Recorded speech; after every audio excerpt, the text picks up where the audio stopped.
El año 2002 fue predestinado como un año de abundancia para los tiranosaurios. Este año, no solo levantamos el velo del misterio sobre los dinosaurios, sino también sobre el segundo rey tirano y establecimos una nueva rama llamada la tribu de los monstruos dragón. Más sorprendente aún, hemos confirmado la existencia de muchas especies pequeñas de tiranosaurios, así que Ana, en 2 episodios del programa, nos llevará a redescubrir sus fascinantes historias. Cabe aclarar que tiranosaurio y Tyrannosaurus Rex son solo diferentes formas de traducir. Para facilitar la narración, este programa usará a tiranosaurio para referirse a toda la familia de tiranosaurios, y Tyrannosaurus Rex para referirse exclusivamente al género Tyrannosaurus. En conversaciones cotidianas, muchos aficionados a los dinosaurios me han enviado mensajes privados, expresando su entusiasmo por los programas sobre dinosaurios. Si tú también estás interesado en los dinosaurios, por favor comenta con el número 1. Si estás más interesado en animales prehistóricos, comenta con el número 2.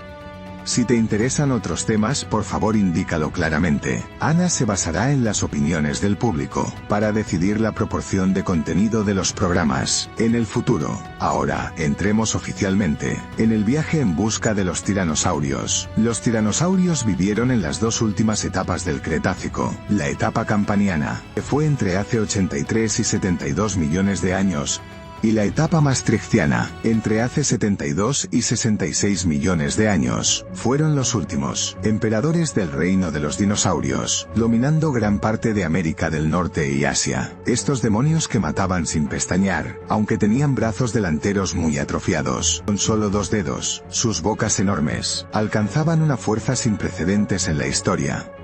De hecho, muchas de las características de los tiranosaurios evolucionaron en torno a su poderosa mordida. Por ejemplo, sus huesos nasales estaban fusionados, mientras que en otros dinosaurios terópodos, los huesos nasales normalmente estaban separados en 2 lados. Esta estructura fusionada puede dispersar con mayor eficacia la presión generada al morder, lo que permite a los tiranosaurios triturar huesos duros con facilidad. Además, cuanto más evolucionaban los tiranosaurios, más gruesos y pesados se volvían sus cráneos. Esto también refleja su búsqueda constante de una fuerza de mordida más poderosa para adaptarse a la táctica de triturar huesos. La familia de los tiranosaurios desarrolló una estructura dental única. Los dientes de la mayoría de los dinosaurios carnívoros eran estrechos y afilados como cuchillas, adecuados para cortar carne. En cambio, los dientes de los tiranosaurios eran mucho más grandes y robustos, lo que hacía que su forma de alimentarse fuera más violenta, como cortar carne con un cuchillo desafilado, dependiendo más de la fuerza desgarradora que del filo de sus dientes. A continuación, exploraremos en detalle las 5 ramas principales de la familia de tiranosaurios y luego presentaremos algunas especies que no pertenecen a estas grandes ramas. La tribu Xiongwanlong vivía en Asia durante la etapa maastrichtiana. Incluía 2 géneros, Xiongwanlong y Qiansusaurus. Todos los especímenes descubiertos eran inmaduros. El Xiongwanlong era más pequeño, medía unos 5 metros, mientras que el Qiansusaurus casi adulto podía alcanzar los 6,5 metros. Tradicionalmente, la tribu Xiongwanlong se consideraba parte de la familia tiranosáurida, pero en los últimos años, numerosos estudios han sugerido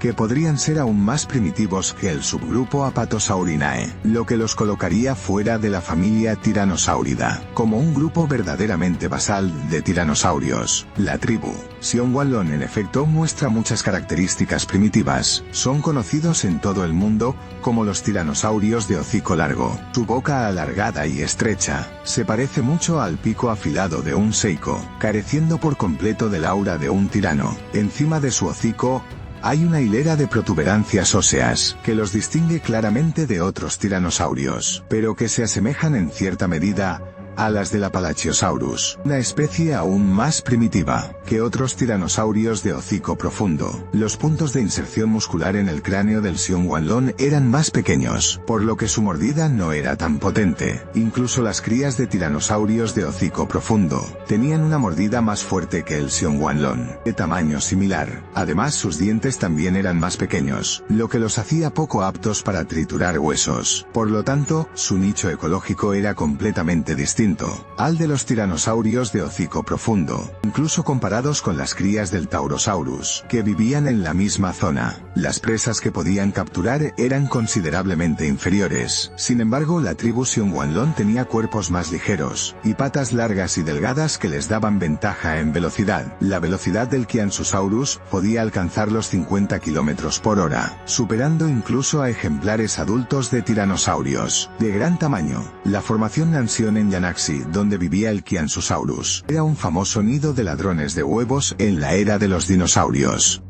Los dinosaurios que robaban huevos, oviraptorosaurios, estaban altamente desarrollados en esta zona. Se han descubierto ya 8 especies. Qianzhusaurus parecía haber nacido para cazar a estos ladrones veloces, ágiles y escurridizos. Mientras tanto, la formación Nemeg en Mongolia, donde vivía el Xiongwanlong, albergaba una fauna de dinosaurios más diversa. Además de los ladrones de huevos, también se encontraban los alvarezsaurios, conocidos por su pequeño tamaño y dieta a base de hormigas. Los ornitomimosaurios eran más grandes y veloces. También estaban los dinosaurios de cabeza abovedada, famosos por su técnica de embestida craneal. Todos ellos eran presas potenciales del Xiongwanlong. De hecho, la razón por la que la tribu Xiongwanlong tenía cuerpos más ligeros que otros miembros de la familia tiranosáurida se debía principalmente a su patrón de desarrollo.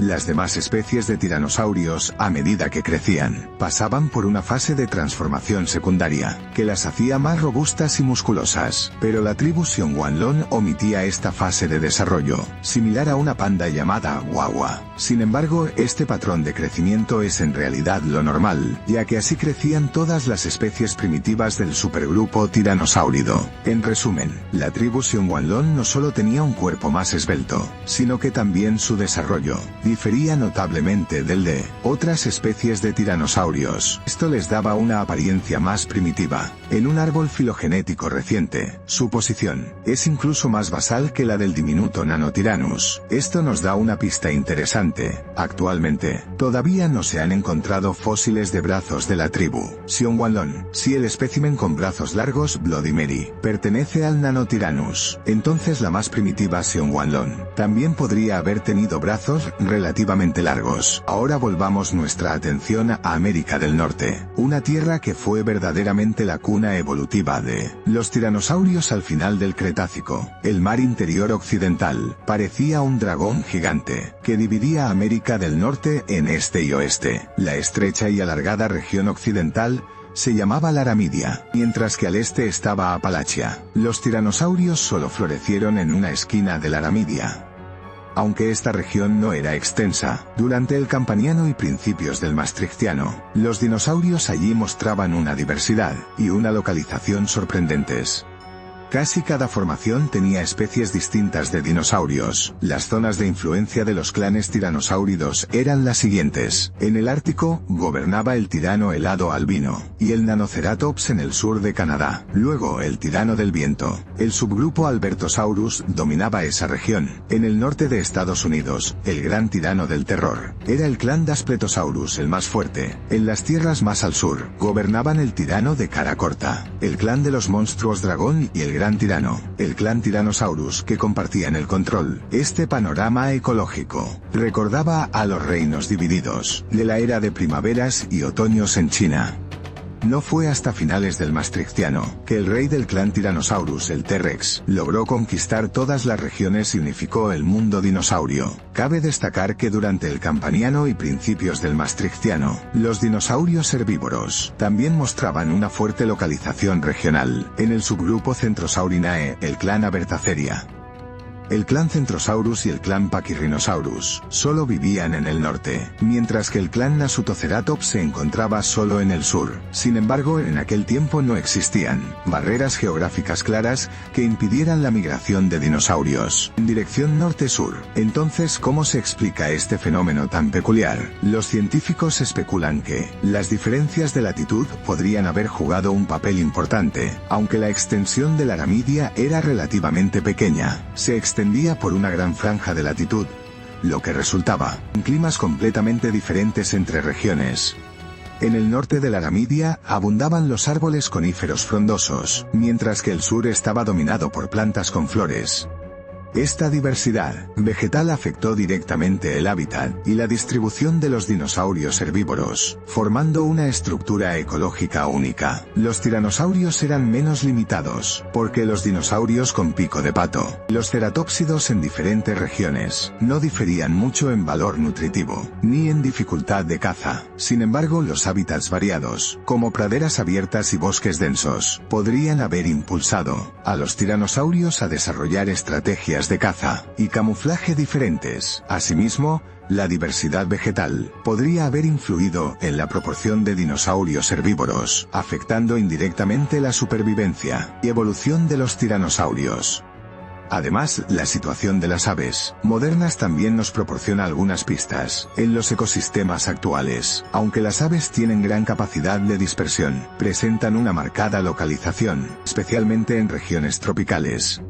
Para las aves, la presencia de especies competidoras suele ser la principal razón que limita su expansión. Es probable que los tiranosaurios no fueran una excepción. Una vez que una especie de tiranosaurio se adaptaba a su entorno local, tomaba ventaja en la competencia con depredadores externos, lo que impedía la invasión de otras especies tiranosáuridas. Esto finalmente dio lugar a un sistema feudal, próspero y diverso de tiranosaurios en la Naramidia. El subgrupo Albertosaurinae es la rama más primitiva de los tiranosaurios. Sus miembros incluyen al Gorgosaurus, que vivió en el Campaniano, y al Albertosaurus, que vivió a principios del Maastrichtiano. Estos dinosaurios normalmente tenían una longitud corporal de entre 8 y 9 metros. Algunos individuos de Albertosaurus podían alcanzar los 9 a 10 metros. La característica más destacada de este subgrupo es el par de cuernos lagrimales, ubicados en el hueso lagrimal, justo delante de la órbita ocular. Tenían una forma prominente y más afilada que los de otras especies de tiranosaurios. Estos espléndidos cuernos lagrimales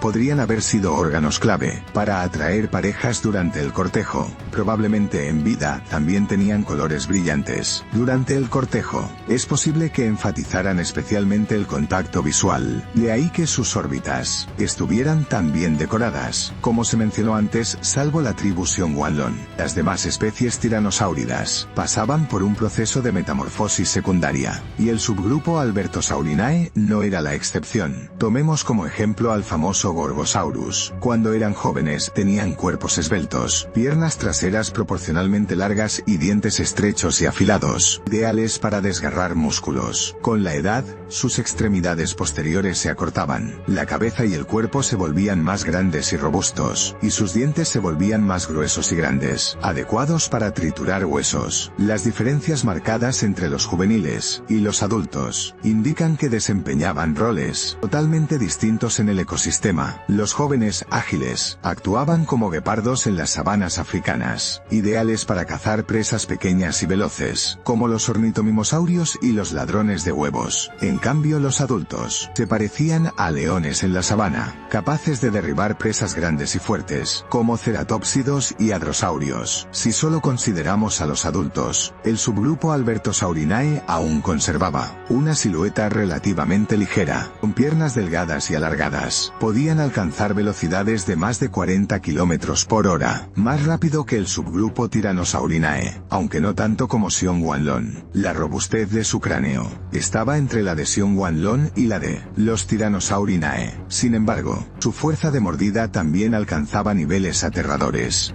Las investigaciones muestran que la fuerza de mordida del Gorgosaurus incluso superaba a varias estrellas, como Spinosaurus, Allosaurus y Carnotaurus. En la lista de dinosaurios de tamaño similar, solo estaba por debajo del Daspletosaurus del subgrupo Tyrannosaurinae. Pero algo sorprendente es que, en una investigación anterior, se estimó que la fuerza de mordida del Albertosaurus era solo de 3.400 newtons, lo que equivale a solo un cuarto de la fuerza de Gorgosaurus. Sin embargo, los métodos utilizados en los diferentes estudios eran completamente distintos, por lo que no se pueden comparar simplemente los números entre artículos. En un estudio que incluyó tanto a Albertosaurus como a Gorgosaurus, sus niveles de fuerza de mordida eran casi idénticos, y superiores a los de otros dinosaurios, terópodos de tamaño similar que no eran tiranosaurios. A lo largo de la historia, el subgrupo Albertosaurinae ha sido considerado como de comportamiento gregario,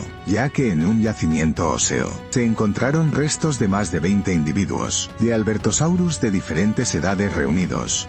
Sin embargo, muchos expertos tienen otra opinión. Ellos creen que estos dinosaurios podrían haberse reunido debido a una sequía o una inundación, y algunas pruebas parecen apoyar esta hipótesis. En otro yacimiento, los investigadores encontraron evidencia de que un Albertosaurus se alimentaba de un hadrosaurio, pero lo sorprendente es que uno de los Albertosaurus allí mostraba señales de haber sido mordido por otro de su especie. Basándose en esta situación, se especula que estos dinosaurios pudieron haber competido por una carroña, como lo hacen los dragones de Komodo. Durante ese proceso, las peleas intensas podrían haber causado que algunos Albertosaurus mataran a sus congéneres, e incluso se los comieran. Si realmente fueran una manada unida, seguramente no se habrían atacado entre ellos solo por comida. En los últimos años, las investigaciones sobre Gorgosaurus también han revelado evidencia que contradice la hipótesis de vida en grupo. En el estómago de un Gorgosaurus de 4 metros, se encontraron los restos de un pequeño dinosaurio ladrón de huevos. Esa presa era realmente muy pequeña, tan pequeña que no se podía compartir con adultos gigantescos. Por lo tanto, al menos no formaban manadas con individuos de distintas edades. Además, el hábitat del Gorgosaurus también ha sido mal interpretado, especialmente en películas de las primeras épocas, como Caminando entre dinosaurios 3D, y La marcha de los dinosaurios. Se lo representaba como una criatura del Ártico. Este planteamiento era en realidad un rezago de su época. En aquel entonces el dinosaurio polar, Nanoceratops, aún no había sido nombrado, así que Gorgosaurus fue forzado a asumir el papel de habitante de tierras gélidas, pero las pruebas fósiles confirman claramente que nunca llegó a pisar el trono helado. Aquí termina el episodio de hoy. Nos vemos en el próximo programa.